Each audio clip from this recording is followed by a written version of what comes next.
इस ट्यूटोरियल में हम लोग एक्सट्रैक्ट के बारे में पढ़ेंगे कि एक्सट्रैक्ट क्या है और उसका इस्तेमाल किस तरह किया जाता है। एक्सट्रैक्ट का इस्तेमाल किसी भी इमेज में से उसका बैकग्राउंड रिमूव करने के लिए इस्तेमाल किया जाता है। मैं यहाँ पे आपको बताता चलूँ कि बहुत सी किस्म के इमेजेस होते हैं। जैसे कुछ इमेजेस ऐसे हैं जो कि सॉलिड बैकग्राउंड पे होते हैं, जो कि पहले से डिज़ाइन होते हैं। किसी मॉडल की पिक्चर हो सकती है, किसी ऑब्जेक्ट की पिक्चर हो सकती है, किसी डिश की पिक्चर हो सकती है, किसी बॉक्स की पिक्चर हो सकती है, जो कि फोटोग्राफर्स लेते हैं और उसको इंटरनेट पे अपलोड करते हैं, दूसरों के साथ शेयर करते हैं। तो वो कोई भी प्रोडक्ट होगी जिसका बैकग्राउंड वाइट होगा, आप उसको जब क्रॉप करेंगे तो उसका जो तरीका है वो एक सेपरेट तरीका है। आप लोग चैनल्स का इस्तेमाल कर सकते हैं और हम लोगों ने चैनल्स के ट्यूटोरियल में पढ़ा है कि हम लोग किस तरह उसको क्रॉप कर सकते हैं। और अगर उसका बैकग्राउंड कोई और कलर है, ब्लैक एंड वाइट नहीं है, कोई और कलर है, तो हम लोग उसके लिए कोई दूसरा तरीका इस्तेमाल करते हैं। किसी भी बैकग्राउंड को क्रॉप करने के लिए सबसे पहले हम लोग देखते हैं कि क्या हम लोग पेन टूल का इस्तेमाल कर सकते हैं। अगर हम लोग पेन टूल का इस्तेमाल कर सकते हैं तो हम लोग वहाँ पे पेन टूल का भी इस्तेमाल करते हैं। लेकिन अगर इमेज बहुत बड़ा है, जैसे कि हम लोग अगर कभी बाल क्रॉप करना चाहते हैं तो बालों के लिए हम लोग कभी भी पेन टूल का इस्तेमाल नहीं कर सकते। अगर बाल ख़ास तौर पे हवा में उड़े होंगे तो हम लोग पेन टूल का इस्तेमाल नहीं कर सकते। तो उसके लिए हम लोग एक्सट्रैक्ट का इस्तेमाल करते हैं। और एक्सट्रैक्ट में कुछ होता है इस तरह है कि हम लोग उस ऑब्जेक्ट के जिसको हम लोग क्रॉप करना चाहते हैं उसके इर्द गिर्द हम लोग एक कलर लगाते हैं और कलर को अप्लाई करने के बाद हम उसको फिल करते हैं किसी और कलर के साथ। और जब हम ओके को प्रेस करते हैं उस विंडो में से तो हमारे सामने वो जो ऑब्जेक्ट है वो काफ़ी हद तक क्रॉप हो जाता है।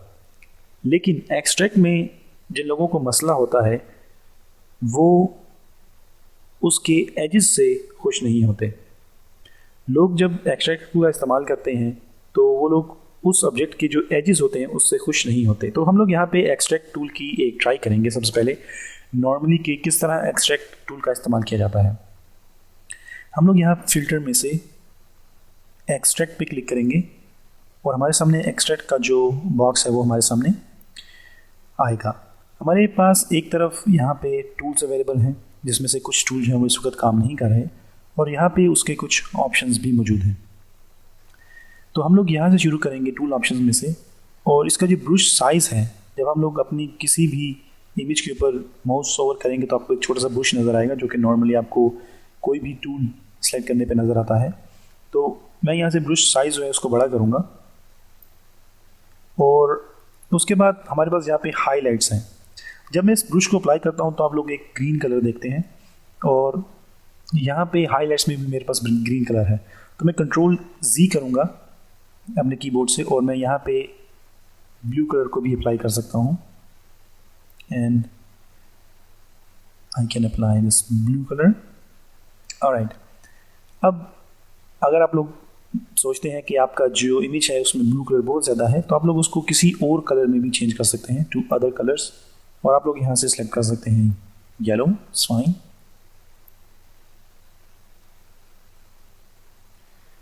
ऑलराइट, जब हम लोग अपने ब्रश का इस्तेमाल करते हैं और उस ऑब्जेक्ट के इर्द गिर्द हम लोग एक बाउंड्री बनाते हैं, जैसा कि मैं यहाँ पे बना रहा हूँ, तो हम लोग ज़्यादातर उस ऑब्जेक्ट का जो हिस्सा है उसको भी हम सेलेक्ट करते हैं और जो उसका बैकग्राउंड है उसको भी थोड़ा सा सेलेक्ट करते हैं। जैसे हाफ हम लोग इस USB को सिलेक्ट कर रहे हैं और हाफ जो उसका बैकग्राउंड है उसको सिलेक्ट कर रहे हैं।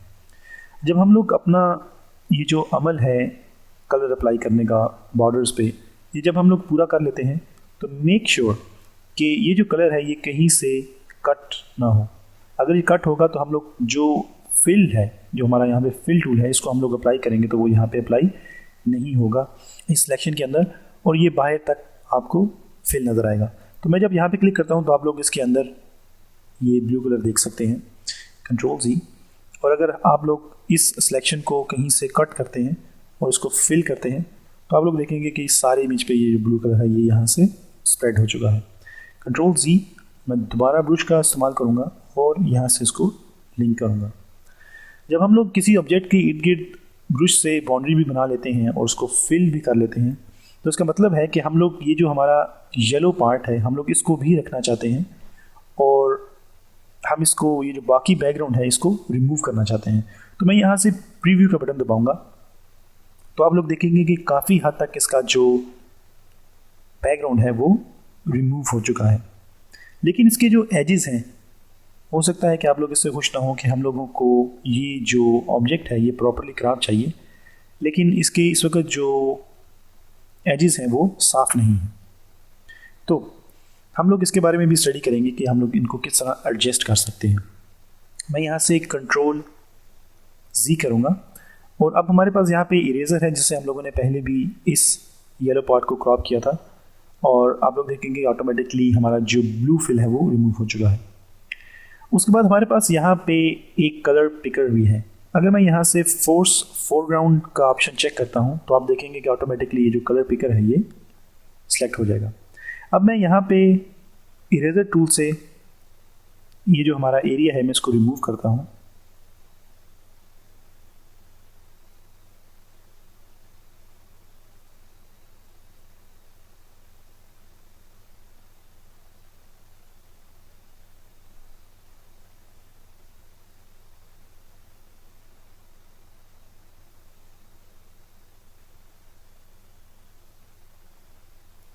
ऑलराइट, और अगर आप लोगों के पास कोई ऐसा इमेज है जिसमें आप लोगों को ऑब्जेक्ट ज़्यादा विजिबल नहीं है, क्योंकि उस इमेज में जो कलर इस्तेमाल किया गया है वो बहुत ज़्यादा है और आप लोग अपनी जो ऑब्जेक्ट है उसको क्लियरली देख नहीं सकते, तो उसके लिए आप लोग फोर्स कलर में से इसी सेम कलर को अप्लाई करेंगे, कलर को चेक करेंगे और कलर पिकर की मदद से आप लोग सेम कलर को अप्लाई करेंगे और उसके बाद आप लोग उस ऑब्जेक्ट की बाउंड्री पे अपना ब्रश जो है उसको अप्लाई करेंगे, तो वो ऑटोमेटिकली उसको रीड करेगा और उस सब्जेक्ट के जो एजेस होंगे उनको वो रीड करते हुए वहाँ पे एक पूरी सिलेक्शन बनाएगा। तो ये जो कलर पिकर है ये जब तक आप लोग फोर्स फोरग्राउंड को इस्तेमाल नहीं करते तब तक ये काम नहीं करता। अब जब हम ऊपर आएंगे तो हमारे पास यहाँ पे एक स्मार्ट हाईलाइटिंग है। मैं इसको चेक करूँगा और यहाँ से अपना ब्रश जो है उसको सिलेक्ट करूँगा। अब आप लोग हमारा जो ब्रश है उसमें कुछ चेंज देख सकते हैं। हमारे पास ये जो स्मार्ट हाईलाइटिंग है ये ऑटोमेटिकली जो ऑब्जेक्ट के एजेस होते हैं उसको डिटेक्ट करता है। अब मैं यहाँ से दोबारा सेम साइज से मैं इस यूएसबी के एजेस पे माउस ओवर कर रहा हूँ और आप लोग देखेंगे कि ये ऑटोमेटिकली जो हार्ड एजेस हैं उनको रीड करता है और जहाँ पे वो हार्ड एजेस नहीं हैं ये उनको वहाँ से रीड नहीं करता। सो I try that again.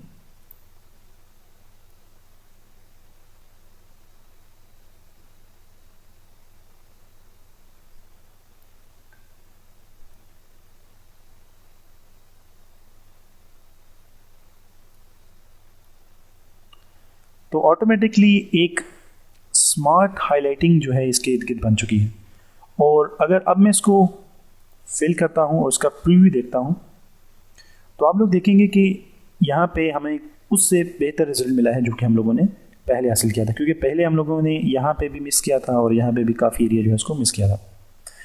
Alright, तो अब हम लोग इस पर काम कर सकते हैं इस इमेज पे और इसको दोबारा एडजस्ट भी कर सकते हैं, लेकिन उससे पहले हम लोग दो और टूल पढ़ेंगे। हमारे पास यहाँ पे एक और टूल है which is clean up tool. हम लोग इसको क्लीन अप कर सकते हैं और मैं क्लीन अप टूल की मदद से जो एरिया से बाहर है मैं उनको क्लीन कर सकता हूँ।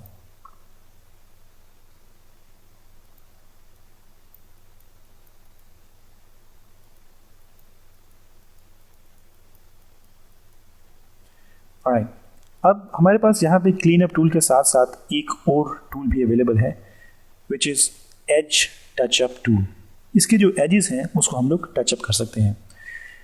जब हम लोग एज टचअप टूल का इस्तेमाल करते हैं तो इसके जो एजेस हैं वो काफ़ी हार्ड होना शुरू हो जाएंगे। जैसे मैं यहाँ पे अगर इसका इस्तेमाल करूँगा तो इसके जो एजेस हैं वो हार्ड होना शुरू हो जाएंगे और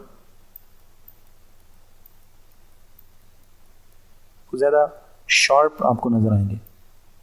ऑलराइट, इसके बाद हमारे पास यहाँ पे एक जूम टूल है जिसकी मदद से आप लोग जूम कर सकते हैं और जूम आउट कर सकते हैं by pressing alt from your keyboard. Click कीजिए और आप लोग इसको जूम आउट कर सकते हैं। और अगर आपकी इमेज जो है वो काफ़ी बड़ी है तो आप लोग हैंड टूल का इस्तेमाल कर सकते हैं और यहाँ से इसको मूव कर सकते हैं। इसके अलावा हमारे पास यहाँ पे एक्सट्रैक्शन में टेक्सचर इमेजेस हैं। अगर आपकी इमेजेस में बहुत ज़्यादा टेक्सचर हैं ऐड हैं, जैसे आप लोग कोई भी वॉल इमेजेस हैं, कोई ऐसी दीवार है जिसके ऊपर कोई ऑब्जेक्ट आप लोग क्रॉप करना चाहते हैं, तो आप लोग एक्सटेंशन इमेजेस का इस्तेमाल करेंगे और इसको आप ज़्यादा स्मूथ करेंगे और उसके बाद आप लोग यहाँ पे जो हमारा ब्रश है उसको इस्तेमाल करेंगे।